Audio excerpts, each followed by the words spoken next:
Donc pour les ingrédients, il vous faudra des œufs, du lait, donc l'équivalent d'une tasse de lait, donc je sais pas combien ça fait, mais c'est l'équivalent d'une tasse ou d'un grand verre de lait.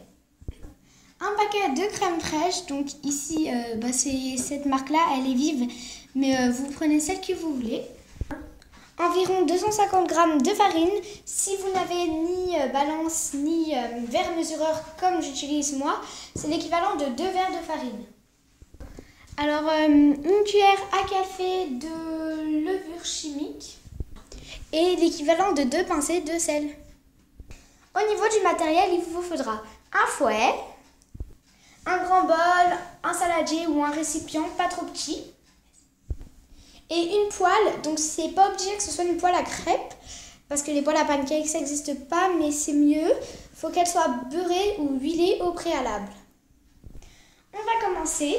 Donc vous allez mélanger, voilà super, le lait, donc un grand verre de lait. La recette sera en barre d'infos avec les ingrédients. Et la crème fraîche, donc en fait on va mélanger d'abord les liquides, si j'arrive bien à l'ouvrir, hop. Alors attendez, hop, voilà. Voilà. Et on va mélanger toute la crème fraîche. Donc c'est ça qui va donner cet effet onctueux au pancake. Donc voilà, vous pouvez mettre, vous pouvez mettre ce que vous voulez comme marque de crème fraîche, comme j'avais dit. Mais c'est important de mettre un paquet. Et si vous n'avez pas de doseur, c'est l'équivalent d'un verre. Donc si le paquet n'est pas encore dosé, c'est l'équivalent d'un verre. Ok, alors après, vous allez mélanger tout ça parce qu'on ne dirait pas, mais en fait, la crème fraîche n'est pas incorporée au lait. Donc voilà, vous mélangez 5 secondes, même pas. Les liquides, c'est facile à se mélanger. Vous allez ensuite mettre donc tous les solides. Enfin, on va d'abord incorporer l'œuf, c'est important en fait, j'ai oublié. Donc incorporer d'abord les blancs. C'est important de faire dans cet ordre ou alors de faire dans cette méthode comme vous préférez. Parce que sinon en fait ça n'aura pas la bonne consistance. Et puis ça fera des pancakes ou bien trop durs, et ça c'est pas très bon, ou bien pas assez durs. Les ingrédients sont faciles à trouver, je pense qu'on a tous ça chez nous. Après, franchement, si vous ne l'avez pas, c'est pas non plus difficile à trouver en magasin. Et on mélange. Donc on mélange jusqu'à ce que ce soit homogène et on commence à venir mettre nos solides. Je commence toujours par les 2 cuillères, la cuillère à café de levure chimique. Donc moi c'est par ça que j'ai commencé. Alors dans les ustensiles je vous ai pas dit de prendre une cuillère. Alors restez là. Alors comme je viens de dire, on met les 2 cuillères, enfin la cuillère à café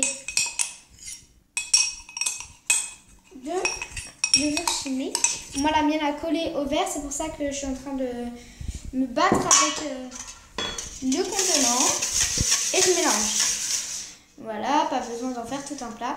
Et là, je vais venir ajouter doucement la farine.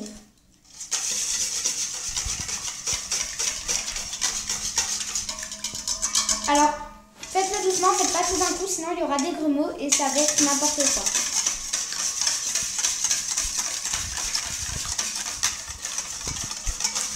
Après, c'est vraiment difficile de la manger avec des grumeaux déjà. Donc je vous retrouve dès qu'il n'y a plus de grumeaux. Vous pouvez bien sûr rajouter du sucre et du cacao, donc moi c'était pas le cas. Et après je viens rajouter mes 2 pincées de sel, donc c'est à peu près ça, l'équivalent de ça. Hop.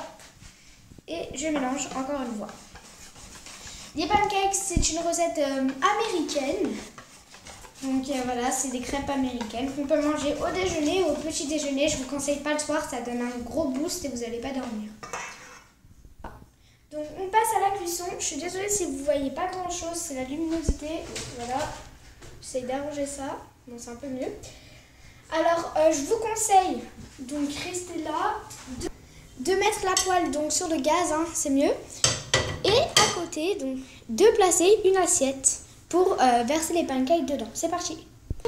Vous me direz bien sûr, donc je ne l'ai pas présenté dans les ingrédients, je suis désolée, d'une louche et de ce truc-là, je ne sais pas comment ça s'appelle, on va dire une spatule à trous. Je vous ai pas dit bien sûr, mais faut laisser reposer la pâte 30 minutes au frigo. Donc vous la mettez au frigo. Moi je l'ai mis en haut pour que ça passe vite. Vous pouvez la mettre de 20 à 30 minutes. Moi je suis très impatiente donc je la mets 30 minutes. Voilà, c'est bon, les 30 minutes sont passées. Donc j'étais pas dans l'ordre chronologique mais je viens allumer le feu. Donc attendez, je vais me baisser vers le feu. Voilà. Alors attendez, galère pour allumer le feu. Hop, je baisse le feu. Je le baisse et comme vous voyez, il y a du beurre. Je prends un essuie-tout et je viens faire danser le beurre sur la poêle. Je vous conseille de prendre du beurre et de ne pas prendre de l'huile. C'est bien moins gras. Surtout que déjà dans les pancakes, c'est gras en fait. Bon, on voit pas grand chose, je suis désolée. Et voilà, donc mon sopalin, d'air. Dès que les 30 minutes au frigo sont passées, je viens retirer la pâte. Donc voilà, j'ai peut-être mis un peu de beurre, mais je commence la cuisson de mes pancakes. Allez. Je prends l'équivalent de la moitié d'une louche, à peu près. Donc voilà. Et je viens verser. Donc là, j'ai pas pris de la moitié d'une louche, mais bon. Les pancakes sont cuits seulement quand il y a des bulles au-dessus. Donc c'est un peu grand là ce que j'ai fait, mais ça fait rien, je ferai plus petit. Donc dès qu'il y a des bulles au-dessus, je les retourne. Donc ça prend 2 à 3 minutes. Donc là vous voyez, vous commencez à avoir des bulles. C'est pas encore cuit. Faut surtout pas retourner si c'est pas cuit parce que ça va faire de la mauvaise qualité. Faites pas la bêtise que j'ai fait, j'ai mis trop de beurre. Ça prend plus de temps à cuire, on dirait pas comme ça. Et justement, en fait ça colle pas du tout.